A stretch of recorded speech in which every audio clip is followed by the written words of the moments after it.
ನಮಸ್ಕಾರ ಸ್ನೇಹಿತರೆ, ಎಲ್ಲರೂ ಹೇಗಿದ್ದೀರಾ? ಎಲ್ಲರೂ ಆರೋಗ್ಯವಾಗಿದ್ದೀರಾ ಅಂದ್ಕೊಂಡಿದ್ದೀನಿ ಸ್ನೇಹಿತರೆ. ಎಲ್ಲರಿಗೂ ನಮಸ್ಕಾರ. ಹಾಗೆ ಈ ದಿನ ಮದುವೆ ಮನೆಯಲ್ಲಿ ಮಾಡ್ತಕ್ಕಂತಹ ರಸಮ್ನ ಮಾಡಿ ತೋರಿಸ್ತಾ ಇದ್ದೀನಿ. ಎಷ್ಟು ಸೂಪರಾಗಿರುತ್ತೆ ಅಲ್ವಾ? ನಾವು ಮದುವೆ ಮನೆಗೆ ಹೋಗಿರ್ತೀವಿ, ಅನ್ನ ಸಾಂಬಾರು ಉಂಡಿರ್ತೀವಿ, ಅನ್ನ ಹೋಳಿಗೆ ಕಟ್ಟಿನ ಸಾರು ಉಂಡಿರ್ತೀವಿ, ಅನ್ನ ಮೊಸರು ಉಂಡಿರ್ತೀವಿ. ಆದರೆ ಮದುವೆ ಮನೆಯಲ್ಲಿ ರಸಮ್ ಮಾಡ್ತಾರಲ್ಲ, ಸೂಪರಾಗಿರುತ್ತೆ ನೋಡಿ. ಅವ್ರು ಹಾಕ್ತಿದ್ದಂಗೆ ನಮಗೆ ಮತ್ತೊಂದು ಸ್ವಲ್ಪ ಬೇಕು ಅನಿಸ್ಬೇಕು. ಅದು ಅಷ್ಟು ಸೂಪರ್ ರುಚಿಯಾಗಿರುತ್ತೆ ಸ್ನೇಹಿತರೆ. ಅದನ್ನು ಯಾವ ರೀತಿ ಮಾಡೋದು ಅಂತಂದೇಳಿ ಅವ್ರನ್ನೇ ಕೇಳಿ ನಾನು ಮಾಡಿರ್ತಕ್ಕಂತಹ ರಸಮ್ ಇದು. ದಯವಿಟ್ಟು ಎಲ್ಲರೂ ನೀವು ಮನೆಗೆ ಒಂದು ಸಲ ಟ್ರೈ ಮಾಡಿ ಅಂತ ಹೇಳ್ತಾ ಇದ್ದೀನಿ. ಮನೆಯಲ್ಲೇ ಇರ್ತಕ್ಕಂತಹ ಪದಾರ್ಥಗಳನ್ನು ಉಪಯೋಗಿಸಿ ನೀವು ಮದುವೆ ಮನೇಲಿ ಮಾಡ್ತಕ್ಕಂಥ ರಸಮನ್ನು ಸುಲಭವಾಗಿ ಸಂತೋಷವಾಗಿ ಮಾಡಿಕೊಂಡು ಊಟ ಮಾಡಬಹುದು. ಹಾಗೆ ಇದು ಕುಡಿಲಿಕ್ಕೂ ಚೆನ್ನಾಗಿರುತ್ತೆ, ಆಮೇಲೆ ಅನ್ನಕ್ಕೂ ಚೆನ್ನಾಗಿರುತ್ತೆ, ಕುಡಿಲಿಕ್ಕೆ ಅಂತಕ್ಕೂ ಸೂಪರ್. ಅದರಲ್ಲೂ ಈ ಮಳೆಗಾಲದಲ್ಲಿ ನೋಡಿ ಸ್ನೇಹಿತರೆ. ಮೊದಲು ನಾನು ಟೊಮೊಟೊ ಎಲ್ಲ ತೊಗೊಂಡು ತೋರಿಸಿದ್ದೀನಿ ಏನೇನು ತೊಗೊಂಡಿದ್ದೀನಿ ಅಂದ್ಕೊಂಡೇಳಿ. ಈಗ ಒಂದು ಪಾತ್ರೆಯಲ್ಲಿ ನಾನು 4 ಟೊಮೊಟೊ ತೊಗೊಂಡಿದ್ದೀನಿ. 4 ಜನಕ್ಕೆ ಆಗಬೇಕಾಗಿತ್ತಿದ್ದು, ಅದಕ್ಕೆ 4 ಟೊಮೊಟೊ ತೊಗೊಂಡಿದ್ದೀನಿ. ಹಾಗೆ ಒಂದು ದೊಡ್ಡ ಗಡ್ಡೆ ಈರುಳ್ಳಿ ತೊಗೊಂಡಿದ್ದೀನಿ. ಸ್ವಲ್ಪ ದೊಡ್ಡದೇ ತೊಗೊಳ್ಳಿ, ಚಿಕ್ಕದಿತ್ತು ಅಂದರೆ 2 ತೊಗೊಳ್ಳಿ, ದೊಡ್ಡದಿತ್ತು ಅಂದರೆ 1 ತೊಗೊಳ್ಳಿ ಸಾಕು. ಹಾಗೆ ಒಂದು ಹಸಿಮೆಣ್ಸಿಕಾಯಿ ಹಾಕಿದ್ದೀನಿ, ಖಾರ ಇತ್ತದು, ಹೀಗಾಗಿ ನಾನು ಹಸಿಮೆಣ್ಸಿಕಾಯಿ 1 ಹಾಕಿದೆ. ಸ್ವಲ್ಪ ಹುಣಸೆಹಣ್ಣು ಹಾಕಿದ್ದೀನಿ. ಹಾಗೆಯೇ ಕೊತ್ತಂಬರಿ ಸೊಪ್ಪು, ಸ್ವಲ್ಪ ಕರಿಬೇವಿನ ಸೊಪ್ಪು, ಮತ್ತೇನಪ್ಪ ಬೆಳ್ಳುಳ್ಳಿ ಹಾಕಿಲ್ಲ, ಸಾರಿ ಇದರಲ್ಲಿ ಬೆಳ್ಳುಳ್ಳಿ ಹಾಕಿಲ್ಲ. ಇವಿಷ್ಟು ಪದಾರ್ಥನ ಹಾಕಿ ನಾನು ನೀರಲ್ಲಿ ಕುದಿಸ್ತಾ ಇದ್ದೇನೆ. ಕುಕ್ಕರ್ನಲ್ಲಿ ಇಟ್ಟರೆ ಏನಾಗುತ್ತಪ್ಪ ಅಂದರೆ ಇದು ರಸ ಅಷ್ಟು ಸರಿ ಅನಿಸಲ್ಲ. ಕುದ್ದಂಗೆ ಅದೇನಾಗುತ್ತೆ, ಈರುಳ್ಳಿ ರಸ, ಟೊಮೊಟೊ ರಸ ಎಲ್ಲದು ನೀಟಾಗಿ ಬರುತ್ತೆ ನೋಡಿ. ಅದಕ್ಕೋಸ್ಕರ ನಾನು ಕುದಿಸಿದೆ ಇದನ್ನು. ಈಗ ಅದನ್ನು ಒಂದು ತಣ್ಣಗಾಗಲಿ ಅಂದ್ಕೊಂಡೇಳಿ ಒಂದು ಬೌಲ್ಗೆ ಎತ್ತಿಟ್ಟಿದ್ದೀನಿ. ತುಂಬ ಶೀತ ಆಗಿಬಿಟ್ಟಿದೆ ನನಗೆ, ಅದಕ್ಕೋಸ್ಕರನೇ ಈ ರಸ ಮಾಡಿಕೊಂಡಿದ್ದು.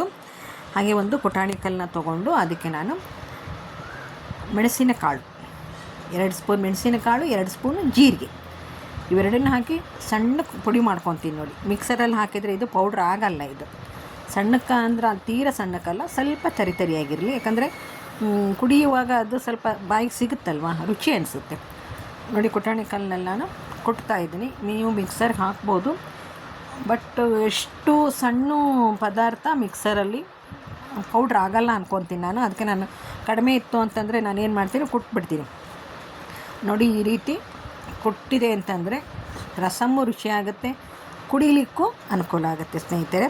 ನೀವು ಒಂದು ಸಲ ಟ್ರೈ ಮಾಡಿ, ಬಿಡಲೇಬೇಡಿ. ಇದನ್ನು ನೋಡಿಕೊಂಡು ಮನೆಯಲ್ಲೇ ಇರ್ತಕ್ಕಂಥ ಪದಾರ್ಥನ ಹಾಕಿದ್ದೀವಲ್ವ, ಅದಕ್ಕೋಸ್ಕರ ನೋಡಿ ಇಷ್ಟು ಸಣ್ಣಕ್ಕಾಗಿದೆ. ಈಗಿದು ಸ್ವಲ್ಪ ತರಿಯಾಗಿದೆ, ಪರವಾಗಿಲ್ಲ, ನಡೆಯುತ್ತೆ. ಈಗ ಇದಕ್ಕೆ ನಾನೇನು ಹಾಕ್ತೀನಪ್ಪ ಅಂತಂದರೆ ಬೆಳ್ಳುಳ್ಳಿ ಹಾಕ್ತೀನಿ ನೋಡಿ.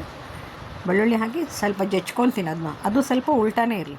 ಏನಂತೀರಿ ನೀವು? ನಾವು ಉಲ್ಟಾ ಅಂತೀವಿ, ಬಟ್ ನೀವು ತರಿ ಅಂತೀರಾ ನೋಡಿ. ಅದನ್ನ ಕುಟ್ಕೊಂಡಾದಮೇಲೆ ಸ್ವಲ್ಪ ಕೊತ್ತಂಬರಿ ಸೊಪ್ಪನ್ನು ಅದರಲ್ಲೇ ಮಿಕ್ಸ್ ಮಾಡ್ಕೊತೀನಿ.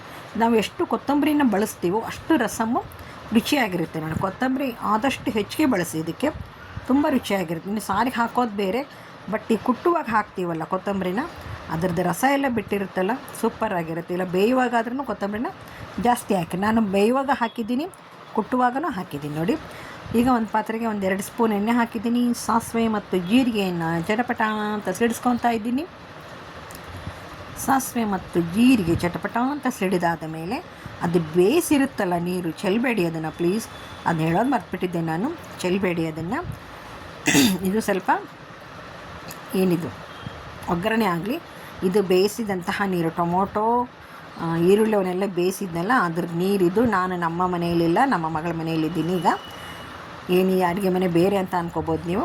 ಹಾಗೆಯೇ ಅದರ ನೀರು ಹಾಕಿದ ಮೇಲೆ ರುಬ್ಬಿರ್ತಕ್ಕಂಥದ್ದು ಹಾಕಿದ್ದೀನಿ. ತಣ್ಣಗಾಗಿತ್ತಲ್ಲ, ಅದನ್ನ ರುಬ್ಕೊಂಬಂದು ಹಾಕಿದ್ದೀನಿ. ಹಾಗೆ ಒಂದು ಸ್ವಲ್ಪ ಅರಿಶಿನ, ಯಾಕಂದರೆ ಕಲರ್ ಬರಬೇಕಲ್ವ ನಮ್ಮ ರಸಮ್, ಅದಕ್ಕೋಸ್ಕರ ಅರಿಶಿನ ಹಾಕ್ತಾಯಿದ್ದೀನಿ. ರುಚಿಗೆ ತಕ್ಕಷ್ಟು ಉಪ್ಪು ಹಾಕ್ತಾಯಿದ್ದೀನಿ. ಹುಣಸೆಹಣ್ಣು ಮಾತ್ರ ಅದರಲ್ಲಿ ಹಾಕಿದ್ದೀವಿ. ಕಟ್ಟಾ ಮೀಠ ಅಂತಂತಾರಲ್ಲ, ಹುಳಿ ಉಪ್ಪು ಖಾರ ತುಂಬ ಸೊಗಸಾದಂತಹ ರಸಮ್ ಇದು.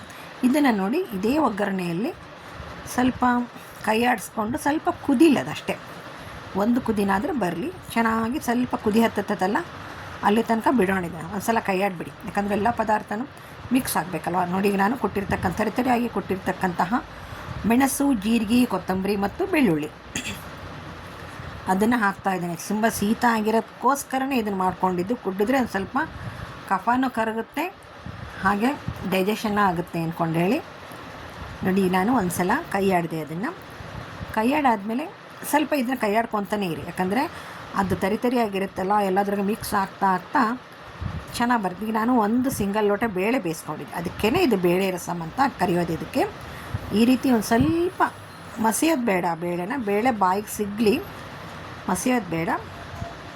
ಬೇಳೆನ ಹಾಕಿ ಚೆನ್ನಾಗಿ ಒಂದು ಸಲ ಕೈಯಾಡಿಬಿಡಿ. ಸದ್ಯ ನೀರು ಹಾಕೋದು ಬೇಡ, ಸ್ವಲ್ಪ ಕುದಿ ಬರಲದು ನೋಡಿ. ಸುತ್ತಲಕ್ಕೆ ಎಣ್ಣೆ ಬರ್ತಾಯಿದೆ ಅಲ್ವಾ, ಕುದಿ ಬಂದಾದಮೇಲೆ ಈ ರೀತಿ ಬರಲಿ. ಈಗ ನಾನು ಒಂದು ಗ್ಲಾಸ್ ನೀರು ಹಾಕಿದ್ದೀನಿ, ನಿಮ್ಗೆ ಎಷ್ಟು ಬೇಕಷ್ಟು, ಓಕೆನಾ. ನಿಮ್ಮ ಮನೆಯಲ್ಲಿ ಮೆಂಬರ್ಸ್ ಎಷ್ಟು ಜನ ಇದ್ದಾರೋ ಆ ಮೆಂಬರ್ಸ್ ಮೇಲೆ ಡಿಪೆಂಡು.